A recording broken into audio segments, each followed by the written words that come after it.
சோழன் எவ்வளவோ தேடி பார்க்குறாங்க. ஆனால் எதுவுமே கிடைக்கல. தனக்கு எதுவுமே கிடைக்கல அப்படின்னு நிலா கிட்ட சொல்லவும் செய்ய, ஐயோ சோழன் உங்கள் பெரியப்பா ஒரு ஆள் கூட கூட்டிகிட்டு வந்து நிற்க செய்கிறாரு, கொஞ்சம் பொறுமையாக இருங்க அப்படின்னு நிலா சொல்கிறாங்க.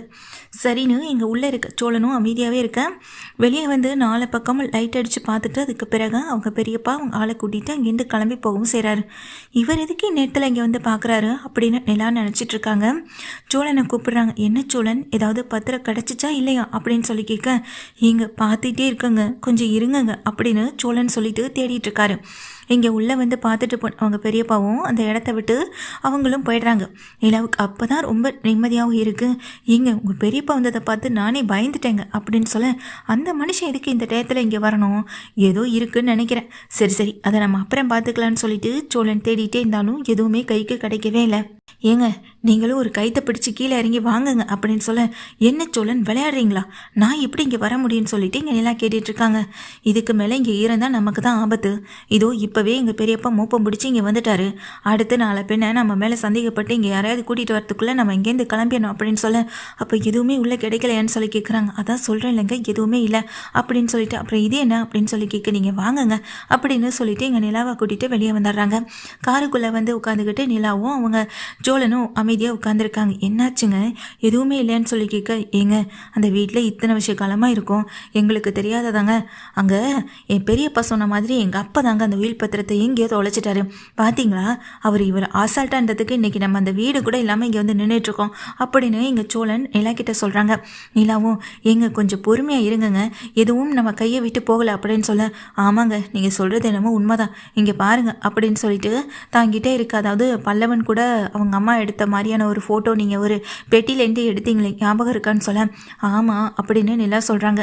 ஆமாங்க இப்போ என்னங்க அதுக்குன்னு சொல்லிட்டு நிலா கேட்குறாங்க. ஒரு நிமிஷம் பாருங்க அப்படின்னு சொல்லிட்டு தான் அம்மா ஃபோட்டோ, தான் அம்மா கூட தான் அப்பா ஃபோட்டோ, அப்பா இருக்க மாதிரியான ஃபோட்டோ, அதிலே வந்துட்டு இங்கே நிலாவுடைய அம்மா நிற்கிற மாதிரியான ஃபோட்டோ, இவங்களை எங்கேயோ பார்த்த மாதிரியே இருக்குது, எனக்கு இவங்களை பார்த்தா உங்கள் அம்மா பார்க்குற மாதிரியே இருக்குது அப்படின்னு சொல்ல, இவங்க என் அம்மாவே தாங்க அப்படின்னு சொல்கிறாங்க. இவங்க எப்படி எங்கள் அம்மா அப்பா கல்யாணத்தில் உங்கள் அம்மா எப்படிங்க அப்படின்னு சொல்லி கேட்க, ஒருவேளை எங்கள் அம்மாவோட தங்கச்சியாக இருப்பாங்களோ, அப்போ நீங்கள் எனக்கு தங்கச்சி முறையா அப்படின்னு சொல்லி கேட்க, சும்மா இருங்க சோழன் ஏதாவது பேசிக்கிட்டு இருக்காம அப்படின்னு சொல்லிட்டு இங்கே எல்லாம் பார்த்துட்டே இருக்காங்க. எனக்கும் புரியலைங்க, எங்கள் அம்மா கூட பிறந்தவங்க யாருமே கிடையாது, அப்படி இருக்கப்போ இவங்க யார், இவங்க கூட எதுக்காக எங்கள் அம்மா ஃபோட்டோ எடுத்துருந்துருக்கணும், இப்படி ஏகப்பட்ட குழப்பம் இருக்குது. நம்ம வீட்டுக்கு வந்தப்போ கூட உங்கள் அப்பா மட்டும்தான் வந்தாங்க, உங்கள் அம்மா இது வரைக்கும் எங்கள் வீட்டுக்கு வந்ததில்ல, ஒருவேளை வந்திருந்தா எங்கள் அப்பா யாருன்னு கூட உங்கள் அம்மாவுக்கு தெரிஞ்சிருக்கலாம்ல அப்படின்னு எங்கள் சோழன் சொல்கிறாங்க. ஆமாங்க நீங்கள் சொல்கிறதெல்லாம் சரிதான் அப்படின்னு சொல்ல, இதை வச்சு இப்போ நம்ம என்னங்க பண்ண போகிறோம் அப்படின்னு சொல்லி கேட்க, இங்கே பாருங்கள் இப்போ நம்மக்கிட்ட உயில் பத்திரம் கிடைக்கல, கிடைச்சதே இந்த ஃபோட்டோ மட்டும்தான், முதல்ல இதை எடுத்துகிட்டு நம்ம போவோம், பிறகு வந்து பார்த்துக்கலான்னு சொல்லிட்டு ரூமுக்கு போயிடுறாங்க. எங்கேப்பா போனீங்க, நடந்த விஷயத்த பாண்டியும் பல்லவனும் இப்போ தான் வீட்டில் இங்கே வந்து சொல்லவும் செஞ்சாங்க.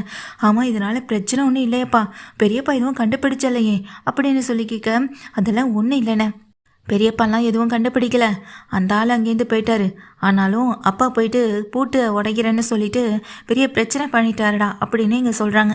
ஓ அதனால தான் அவர் நைட்டு யாரும் வந்துட்டாங்களான்னு லைட் எடுத்து பார்க்க வந்தாரான்னு சொல்ல, நீங்கள் எங்கே போனீங்கன்னா அண்ணன் கேட்குறாங்க. சேரணும் சோழனும் நிலாவும் நாங்கள் ஓட்டை பிரித்து வீட்டுக்குள்ளே போந்து உயில் பத்திரம் எதுவும் கிடைக்குமான்னு பார்த்தோன்னு சொல்ல, அட என்ன பொண்ணுமா நீ, அந்த வீட்டில் தான் எதுவுமே இல்லைன்னு சொல்கிறேனே, நான் தான் தேடி பார்த்துட்டேனே அப்படின்னு இங்கே நடேசன் சொல்கிறாங்க. இருந்தாலும் ஒரு சந்தேகத்தில் தான் நாங்கள் போனோம் அப்படின்னு இங்கே சொல்லவும் செய்கிறாங்க. நிலாவும் என்ன கிடைச்சிதா அப்படின்னு இங்கே நடேசன் கேட்க, அப்படியெல்லாம் எதுவுமே இங்கே கிடைக்கல, ஆனால் எங்களுக்கு ஒரு ஃபோட்டோ மட்டும் கிடைச்சிதுன்னு சொல்கிறாங்க. ஃபோட்டோவா என்ன அதுன்னு சொல்லி கேட்க, சோழன் அந்த ஃபோட்டோ எடுங்கன்னு சொல்ல, ஐயோ கார்லேயே வச்சுட்டு வந்துட்டேங்க, இருங்க ஒரு நிமிஷம்னு சொல்லிட்டு கீழே காரில் எடுக்க போகிறாங்க. அந்த நேரத்தில் நிலாவும் என்ன ஃபோட்டோன்னு எங்கள் வீட்டில் இருக்க எல்லாரும் கேட்க, ஒரு நிமிஷம் இருங்களேன் சோழன் எடுத்துகிட்டு வரட்டும்னு வெயிட் பண்ணிட்டு இருக்கேன், நீ கூட யோசிச்சு பார்க்க சொன்னலம்மா, யோசிச்சு பார்த்தேன் அப்படின்னு சொல்கிறாங்க. இங்கே சோழனுடைய அம்மா அதாம்மா என்னுடைய மனைவி கிட்ட தான் அந்த பத்திரத்தையே கொடுத்து வச்சிருந்தேன் அப்படின்னு சொல்லும்போது, அவங்க கிட்டையா, அவங்க தான் இப்போ உயிரோடவே இல்லையே அப்படின்னு சொல்ல, இல்லை நீ அதை அவங்கள தான் எங்கள் அப்பா கொண்டுட்டாரேன்னு எங்கள் பல்லவன்னு சொல்கிறாங்க. பல்லவா கொஞ்சம் இரு அமைதியான்னு சொல்லிட்டு, ஆமாம் உங்கள் மனைவி கிட்ட கொடுத்து வச்சிருக்கீங்க, அவங்க எங்கே வச்சாங்கன்னு கூட உங்களுக்கு தெரியலன்னு சொல்ல, இல்லைம்மா அவள் திடீர்னு எங்களை விட்டு போவான்னு நினைக்கல, அதனால் அவள் எங்கே வச்சான்னு கூட நான் கேட்க விரும்பலை, அவகிட்ட தானே இருக்க போகுது, எப்போ வேணாலும் வாங்கிக்கலான்னு இருந்தம்மா அப்படின்னு இங்கே நடேசன் சொல்கிறாங்க. இதை கேட்ட உடனே ஏன் நிலாவுக்கும் போச்சு, இனிமேல் எப்படி அதை கண்டுபிடிக்க போகிறோன்னே தெரியல. நிலா அப்படியே அமைதியாக இருக்க அப்போ தான் எங்கள் சோழன் ஃபோட்டோவை கொண்டு வந்து கொடுக்குறாங்க. என்ன ஃபோட்டோடா அது அப்படின்னு சேரன் கேட்க, நீங்களே பாருங்க, இது அம்மா ஃபோட்டோ, இது அம்மா அப்பான்னு 2 பேருமே கல்யாணத்தன்னைக்கு எடுத்த ஃபோட்டோ, கூட நிற்கிறத பாருங்க அப்படின்னு சொல்ல, ஆமாம் இது யாருன்னு சொல்லிட்டு அங்கே நடேசனை பார்த்து கேட்குறாங்க. அப்போ தான் நிலா சொல்கிறாங்க, இவங்க என்னுடைய அம்மா, அவங்க சின்ன வயசில் இருந்தபோது எடுத்த ஃபோட்டோ, இதே மாதிரியான ஃபோட்டோ என்கிட்ட இருக்குது. ஆனால் அம்மா மட்டும் தனியாக இருக்க மாதிரியான ஃபோட்டோ தான் இருக்கும் அம்மா கூட. ஆனால் இப்போ இவங்க இங்கே உங்கள் வீட்டில் இருக்கவங்க கூட ஃபோட்டோ எடுத்திருக்காங்க, எனக்கு அதான் புரியலைன்னு சொல்லும்போது நடேசன் அங்கிள் கிட்ட கொடுத்து கேட்டு பார்க்குறாங்க, இவங்க தான் உன் அம்மாவானா? ஒரு நிமிஷம் அதிர்ந்து போகிறாங்க நடேசனும். ஆமாம் அப்படின்னு சொல்ல, என்னம்மா சொல்கிற, இவ தான் உன் அம்மாவான்னு சொல்லி கேட்க, ஆமாம் அங்கிள் அப்படின்னு திரும்பவும் சொல்கிறாங்க நிலாவும். இவங்களை உங்களுக்கு ஏற்கனவே தெரியுமான்னு சொல்லி கேட்க, நான் ரொம்பலாம் பார்த்ததில்லம்மா, இங்கே என் மனைவியோடைய ரொம்ப ஒரு நெருங்கிய தோழி அப்போதுலேருந்தே. ஆனால் அதுக்கப்புறம் இவங்க வெளியூரில் ஏதோ கல்யாணம் பண்ணிட்டு போயிட்டதா கேள்விப்பட்டான். அதுக்கப்புறமா அதை பற்றி அவ்வளோ சொல்கிறதில்ல, நானும் கேட்குறதில்லன்னு சொல்லிட்டு இருக்காங்க இங்கே நடேசனும். இதை கேட்டதுக்கு பிறகு தான் சோழனுக்கு ஒரு பெரிய மன நிம்மதி கிடைக்குது. ஏன்னா சோழன் தான் தங்கச்சியாக போயிடுமோன்னு நினச்சி பயந்துட்டு இருந்தாங்க. நல்ல வேலை அப்படி எதுவும் இல்லைன்னு தப்பிச்சோன்னு நினச்சி இங்கே சோழன் நின்றுட்டுருக்க. சேரன் அப்பா இவ்வளோ பெரிய விஷயம் இருந்திருக்கு, நம்ம யாருக்குமே தெரியல பாரு, கடைசியில் நிலா நம்ம வீட்டுக்கே வந்து சேர்ந்துருக்கு அப்படின்னு சேரன் சொல்ல, ஆமாண்ணே இப்போ தான் ரொம்ப முக்கியம் அப்படின்னு சொல்ல, உடனே இங்கே நிலா யோசிக்கிறாங்க, நிச்சயமாக தான் அம்மாவுக்கு எதுவுமே தெரியாமல் இருந்திருக்காது அப்படின்னு நினச்சிட்டு நிலா யோசனையோடைய ரூமுக்கு போகிறாங்க. ரூமுக்கு போன நிலா, இவ்வளோ பெரிய விஷயம், ஆனால் இது இத்தனை நாள் கழித்து நமக்கு தெரிய வந்திருக்கு, இதுக்கு பின்னாடி ஏதாவது ஒரு காரணம் இருக்குல்லன்னு சொல்லிட்டு உடனே அம்மாவுக்கு ஃபோன் பண்ணுறாங்க. ஹலோ யாருன்னு சொல்ல, நான் தான் நிலா பேசுகிறேன்னு சொல்லும்போது அம்மா அப்படியே கண்ணெல்லாம் கலங்கி போய் உட்காந்துருக்காங்க. சொல்லுடி அப்படின்ற மாதிரி கேட்குறாங்க. அதுக்கு எல்லாவும், உங்ககிட்ட நான் ஒரு விஷயத்தை பற்றி பேசணுன்னு தான் ஃபோன் பண்ணேன்னு சொல்ல, இங்கே வீட்டுக்கு இருக்க மாட்டேன், இப்போ என்ன விஷயத்த ஃபோன் பண்ணுறதுக்கு கேட்குறதுக்கு எனக்கு ஃபோன் பண்ணுன்னு சொல்லி கேட்குறாங்க. உனக்கு இந்த ஊரில் ஒரு ஃப்ரெண்டு இருந்தாங்க இல்லையா அப்படின்னு சொல்லி கேட்க, யார் அப்படின்னு சொல்லி இங்கே திரும்ப கேட்குறாங்க. அதாம்மா உன் ஃப்ரெண்டு உனக்கு சரியாக ஞாபகம் இல்லையா அப்படின்னு சொல்லிட்டு கேட்க, அவங்க கல்யாணத்துலலாம் கூட நீ நின்றுருக்கேன்னு சொல்லி கேட்க, யாரடி சொல்கிறேன், என்னுடைய ஃப்ரெண்டு கனியவா அப்படின்னு கேட்க, ஆமான்னு சொல்லிட்டு நிலாவும் சொல்கிறாங்க. அதுக்கு உடனே இங்கே தேனும், அதுக்கு உடனே நிலாவுடைய அம்மா இங்கே தேன்மொழியும், என்னடி சொல்கிறேன், அவங்கள எங்கே பார்த்தேன், இப்போ அவள் எப்படி இருக்கான் அப்படின்னு சொல்லி கேட்க, உங்ககிட்ட ஒரு உண்மையை தெரிஞ்சுக்கலான்டா ஃபோன் பண்ணேன், ஆனால் நீ என்னென்னமோ பேசிக்கிட்டு இருக்க, இப்போ நான் வீட்டில் இருக்கிறது யாருடைய வீட்டில் தெரியுமா, அவங்க வீட்டில் தான், நான் யாரை கல்யாணம் பண்ணியிருக்கேன்னு தெரியுமா, அவங்களுடைய பையனை தான், ஆனால் இப்போ அவங்க உயிரோடு இல்லை அப்படின்னு நிலா சொல்லும்போது அதை கேட்டதும் தேன்மொழி கண்ணெல்லாம் அப்படியே கண்ணீராக கொட்டுது. என்னடி சொல்கிறேன்னு அதிர்ச்சியில் கிளம்பி நிற்கிறாங்க ஃபோனை கையில் வச்சுட்டு. ஆமாம்மா நான் அவங்க வீட்டில் தான் இருக்கேன், ஆனால் இப்போ அந்த வீடு இல்லாமல் நாங்கள் ஹோட்டலில் தங்கியிருக்கோம். அம்மா உனக்கு ஏதாவது தெரியுமான்னு கேட்க தான் நான் ஃபோன் பண்ணேன், நீயும் அவங்களும் ரொம்ப நல்ல ஃப்ரெண்டு, நெருங்கிய ஃப்ரெண்டுன்னு கேள்விப்பட்டேன், உண்மையான்னு சொல்லி கேட்க, ஆமாண்டி அப்படின்னு அதிர்ச்சியில் எங்கள் நிலாவுடைய அம்மாவும் சொல்கிறாங்க. அதை கேட்ட நிலாவும், அப்படின்னா உனக்கு உண்மை தெரிஞ்சிருக்க நிறைய வாய்ப்பு இருக்குல்ல. ஆமாம் இந்த வீட்டோடைய பத்திரம், உயில் பத்திரத்தை அங்கிள் இங்கே அவங்க மனைவி கிட்ட தான் கொடுத்து வச்சுருந்துருக்காங்க, ஆனால் அந்த வீட்டோட பத்திரம் இப்போ எங்கேயுமே இல்லை அப்படின்னு சொல்ல, இதை கேட்டதுமே இங்கே தேன்மொழிக்கு ரொம்ப அதிர்ச்சியாகுது. நிலா அப்படின்னு சொல்கிறாங்க. சொல்லுமா, நிச்சயமாக உனக்கு தெரிஞ்சிருக்காம இல்லவே இருக்காது, நீங்கள் 2 பேரும் அதுக்கப்புறமா தான் பிரிஞ்சு போயிருந்திருக்கீங்க, சொல்லுமா நீங்கள் நிலா திரும்பவும் கேட்குறாங்க. ஆமாண்டி நீ சொல்கிறது எல்லாமே உண்மைதான், அந்த வீட்டோட பத்திரத்தை நான் தான் வாங்கினேன், அவள் என்கிட்ட தான் அந்த பத்திரத்தை கொடுத்து வச்சுருந்தா, அப்படி நாங்கள் ஒன்றா இந்த காலத்தில் அவள் என்கிட்ட இந்த பத்திரத்தை கொடுத்து வச்சிருந்தப்பையும் நான் அந்த ஊரை விட்டு ஓடி வந்தப்பையும் அது என் கூடவே சேர்ந்து வந்துடுச்சு.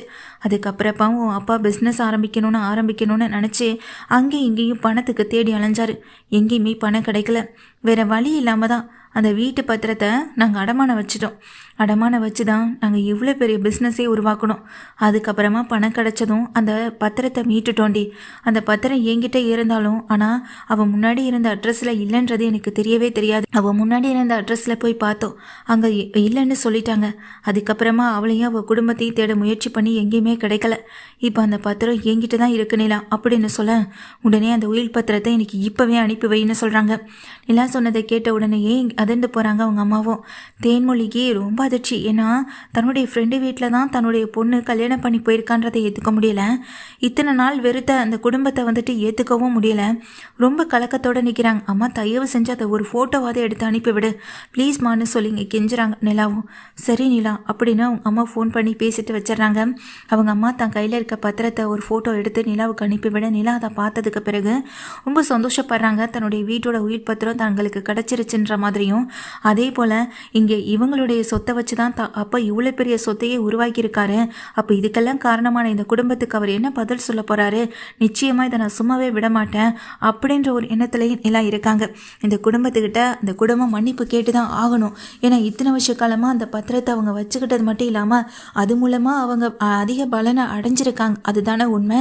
என்ன இருந்தாலும் ஆரம்பத்தில் உதவானது இங்கே இவங்களுடைய வீட்டு பத்திரம் தானே அப்படின்னு நிலா யோசிக்கிற அளவுக்கு போயிடுறாங்க. இந்த பத்திரத்தை இந்த ஃபோட்டோவை வீட்டில் இருக்க எல்லார்கிட்டையும் காட்ட அத்தனை பேருக்கும் அதிர்ச்சியும் ஆச்சரியம் எல்லாமே இருக்குது. கடைசியில் இது உங்கள் வீட்டில் உங்கள் வீட்டில் இருந்திருக்கு பாருங்களேன் அப்படின்னு சோழனே அதிர்ச்சி ஆகுறாங்க. இதுதான் விதின்னு நினைக்கிறேன். கடைசியில் இங்கே நீ தான் எங்கள் வீட்டுக்கு மருமகளாக வரணும்னு இருந்திருக்க போல அப்படின்னு நிலாவுடைய அங்கே நடேசன் சொல்கிறாங்க. நடேசன் சொன்னதை கேட்டதும் நிலாவும் அமைதியாகவே தன்னுடைய ரூமுக்கு சொன்ன விஷயத்த சொல்லிட்டு போயிடுறாங்க. நாளைக்கு ஸ்டேஷனுக்கு போகிறோம், நாம் இந்த உயில் பத்திரத்தை காட்டி நம்ம வீட்டை மீட்கிறோம். இந்த உயில் பத்திரமும் நம்ம சீக்கிரமாகவே கைக்கு கிடச்சிரும். நிச்சயமாக இதை பற்றி நம்ம யாரும் கவலைப்பட வேண்டாம் அப்படின்னு நிலா சொல்லிடுறாங்க. இதை கேட்டதுக்கு பிறகு தான் அத்தனை பேருக்கும் கொஞ்சம் மனசுக்கு நிம்மதியாகவும் ஆறுதலாகவும் இருக்க செய்து